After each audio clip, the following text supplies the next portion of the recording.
Hi everyone, welcome back to my channel. Welcome to a fresh new vlog. और ये vlog ना मेरे बाकी पुराने व्लॉग से बहुत अलग होने वाला है। This is not about weight loss, this is about my journey of civil services. तो ये जर्नी शुरू हुई थी वे बैक इन 2018 जब मैं कॉलेज से ग्रेजुएट हुई थी। एंड उसके बाद से ये जर्नी चल रही है एंड फाइनली ये जर्नी ख़त्म हुई है 2025 में आके, जब मैं एक सक्सेसफुल सिविल सर्वेंट बन गई हूँ। बट अभी मैंने जॉइनिंग नहीं की है, जस्ट मेरा रिजल्ट्स आया है। सो जॉइनिंग करने के बाद मैं अपना पूरा एक्सपीरियंस बाद में शेयर करूंगी। बट अभी ये जर्नी मैं आप सबके साथ शेयर करने जा रही हूँ from 2018 to 2025। So keep watching till the end. तो जब मैं ग्रेजुएट होके 2017 में निकली थी अपने कॉलेज से from Allahabad university, I was a chemistry bright student. मेरे केमिस्ट्री में बहुत अच्छे मार्क्स आते थे एंड सारे प्रोफेसर्स मुझे एक ही बात बोलते थे that you should go with chemistry in your higher studies, क्योंकि आप बहुत अच्छा उसमें परफॉर्म कर सकते हो। अब मेरे भी दिल में यही इच्छा थी कि मैं एमएससी पीएचडी करूंगी केमिस्ट्री में and I will become a chemistry professor. उसके लिए उस टाइम पर एक एग्ज़ाम होता था आईआईटी जैम का, जो मैंने अपने कॉलेज के थर्ड ईयर में दिया था। एंड फॉर्चुनेटली इनफ मेरा सिलेक्शन भी हुआ था। बट मेरी रैंकिंग काफ़ी लो थी, तो मुझे कोई भी आईआईटी नहीं मिल रहा था। But I got NIT Trichy. NIT Trichy में मुझे एक चांस मिल रहा था। बट उस साल मेरे साथ एक बहुत बड़ी दुर्घटना घटी। मेरे फादर को फर्स्ट कार्डियक अरेस्ट आया and being a single child, मेरे पापा को हॉस्पिटलाइज करने तक, उनकी सारी रिपोर्ट्स डॉक्टर को दिखाना, उसके बाद उनका एंजियोप्लास्टी हुआ, उसमें हमें पता चला कि मेरे फादर को एक मेजर ब्लॉकेज है, जिसकी वजह से उनको एक स्टेंट लगाने की ज़रूरत है। तो ये सारा प्रोसेस मुझे अकेले हैंडल करना पड़ा एट दैट एज। एंड क्योंकि मैं अपने पापा मम्मी की सिंगल चाइल्ड हूँ, तो मेरे बैक ऑफ द माइंड ये चल रहा था कि अगर मैं अपने घर से इतनी दूर चली जाऊंगी, तो अगर ये भविष्य में ये चीज़ रिपीट होती है, then who will take care of them. मैं रहती प्रयागराज में हूँ, अगर मैं आंध्र प्रदेश त्रिची में चली जाती हूँ, तो मेरे पापा का हेल्थ कौन देखेगा एंड कौन इन चीज़ों को संभालेगा। तो इसीलिए मैंने अपने एमएससी पीएचडी करने का सपना वहीं छोड़ दिया। एंड फाइनली एक और सपना जो मेरे दिल में बहुत छोटे स्टेज पे था कि मुझे एक सिविल सर्वेंट बनना है, या फिर मैं एक बारी ट्राई करूंगी लाइफ में, तो उस सपने के साथ मैं आगे बढ़ी। एंड उसी साल ना फॉर्चुनेटली मेरे मोहल्ले से एक दीदी 2000 आई थिंक 16 की बैच की थी वो। And she topped the UPSC IAS examination with rank 4। Her name is Saumya Pandey and वो मेरे नेबरहुड से थी। तो I was really inspired by her. मैं जाकर उनसे उस टाइम मिलकर भी आई थी। सो उन्होंने मुझे काफ़ी चीज़ें बताई थी एग्ज़ाम के बारे में, तो मुझे लगा okay, this is the exam that I should prepare for. 2018 से मैंने अपनी यूपीएससी सीएससी की जर्नी स्टार्ट कर दी।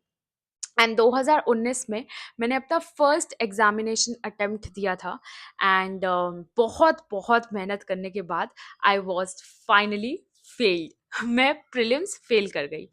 एंड यूपीएससी सीएससी में जब आप बहुत मेहनत करते हो ना, एंड उसके बाद आपका नहीं होता है, it feels like a heart break.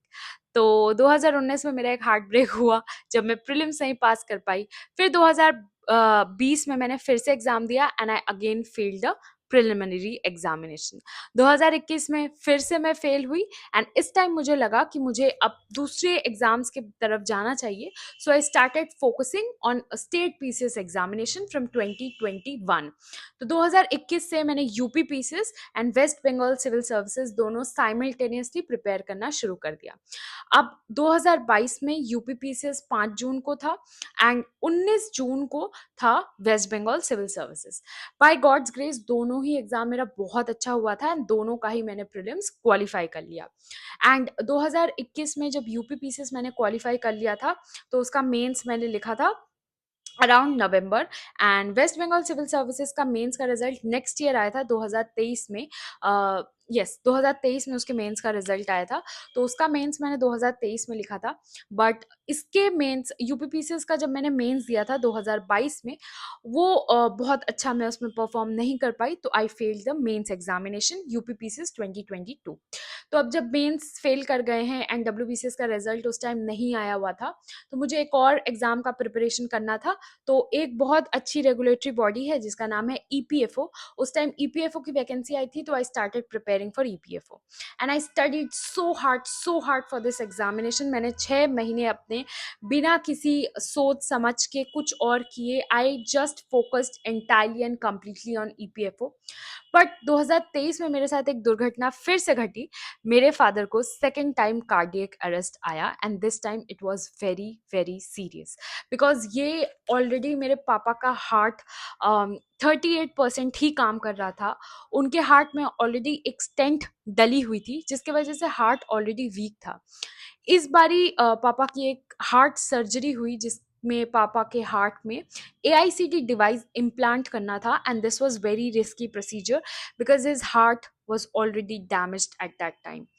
I was completely shattered and broken. इसी ड्यूरिंग मेरा एग्ज़ाम था जिसको मैं दे ही नहीं पाई, बिकॉज जब आपके फादर की तबीयत इस लेवल पे होती है आप किसी और चीज़ में फोकस नहीं कर सकते। आपका दिमाग एक ही चीज़ कह रहा होता है, किसी भी तरीके से भगवान मेरे पापा को सही कर दो। एंड मैं प्रयागराज में रहती हूँ उस टाइम। यहाँ पे मुझे ऐसे डॉक्टर्स नहीं मिले जो इस सर्जरी को कर पाएँ। So they referred me to any metropolitan city. मैं अपने पापा को कोलकाता में लेके गई। बीएम बिरला हॉस्पिटल में I took my father and by God's grace and to thank you to doctor Anil Mishra जिन्होंने भगवान की तरह मेरे पापा को बचाया। And his surgery was successful, but at the same time I lost my EPF examination. इतनी तैयारी की थी बट उसको अटेम्प्ट करने का भी मुझे मौका नहीं मिला। एंड आई स्टिल रिमेंबर कि उस हॉस्पिटल में ना एक भगवान श्री कृष्ण की मूर्ति थी। तो मैं ना जिस दिन पापा को डिस्चार्ज कर रहे थे उस दिन मैं उस मूर्ति के सामने जाके रो रही थी, बहुत बुरा बहुत बुरा। And everybody in the hospital was asking me कि आज तो आपके पापा को डिस्चार्ज कर रहे हैं, जनरली लोग रोते हैं बिकॉज उनके फैमिली मेम्बर्स को यहाँ एडमिट जब करते हैं ना तब रोते हैं, आप आज क्यों रो रही हो, because everything went very well. And I could not explain them my feeling because उस टाइम पे ना मुझे ये लग रहा था कि मेरी नाकामयाबी, मेरी फेलियर्स की वजह से मेरे पापा की हालत ऐसी है। अगर मैं कुछ क्लियर कर लेती, अगर मैं स्टेबल हो जाती तो शायद मेरे पापा को टेंशन थोड़ी कम होती एंड उसके वजह से उनका हार्ट अच्छा रहता। ये सब मेरे फेलियर्स के कारण ही हो रहा है, मुझे समवेयर मेरे माइंड में ये लग रहा था, at the back of the mind. उसके बाद आई स्टिल रिमेंबर कि मैं 30th जुलाई को अपने घर वापस आई प्रयागराज में from Kolkata and 10 August result आया डब्ल्यूबीसीएस का कि 2022 का जो मैंने एग्जाम दिया था उसका मैंने प्रीलिम्स क्रैक कर लिया है। Now it's time for mains, और मेंस के लिए जस्ट 1 महीना मिला था। तो सब कुछ पूरी दुनिया भुलाकर मैं मेंस के पीछे लग गई, पढ़ना शुरू कर दिया मैंने।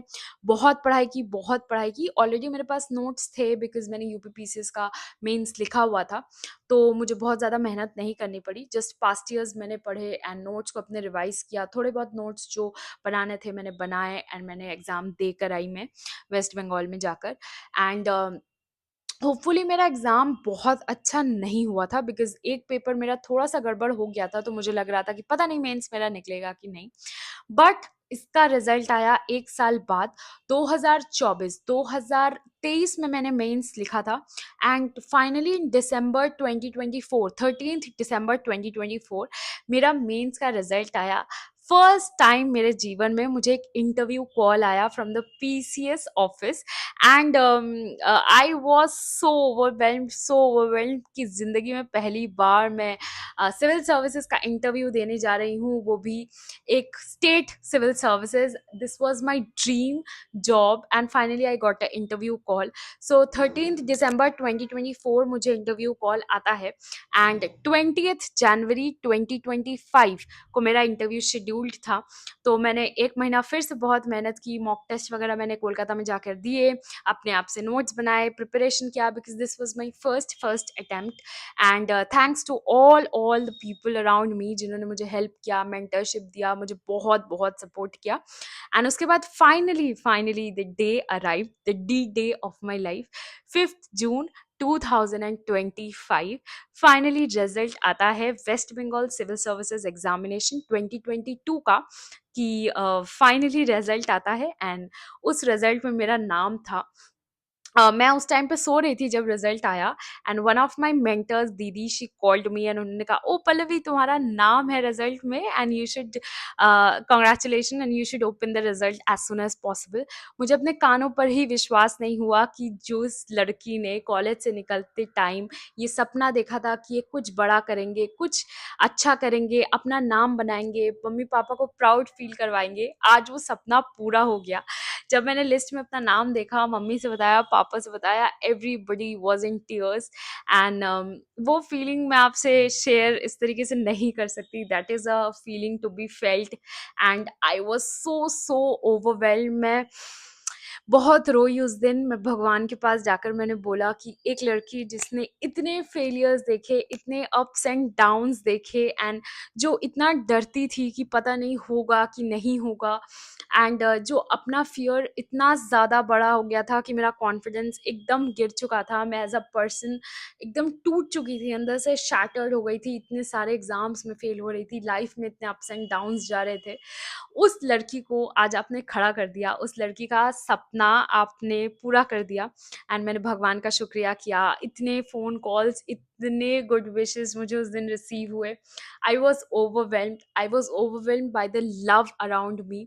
आई कुड फाइनली सी कि लोग अब मेरे ऊपर ट्रस्ट करते हैं, लोग मेरी जर्नी से सीख रहे हैं। There were people who were calling me and saying, दीदी आप इंस्पिरेशन हो, यू आर एन इंस्पिरेशन बेटा। Everybody was talking to me like that, and at the end मैं आप लोगों से एक ही बात कहना चाहूँगी, जो लोग मेहनत का साथ नहीं छोड़ते, किस्मत उनका हाथ नहीं छोड़ती, एंड कोशिश करने वालों की कभी हार नहीं होती। आप अगर किसी चीज़ के पीछे जी-लो जान से लगे हुए हैं, तो वो चीज़ आपको मिलेगी। Just trust the universe, trust the timing, and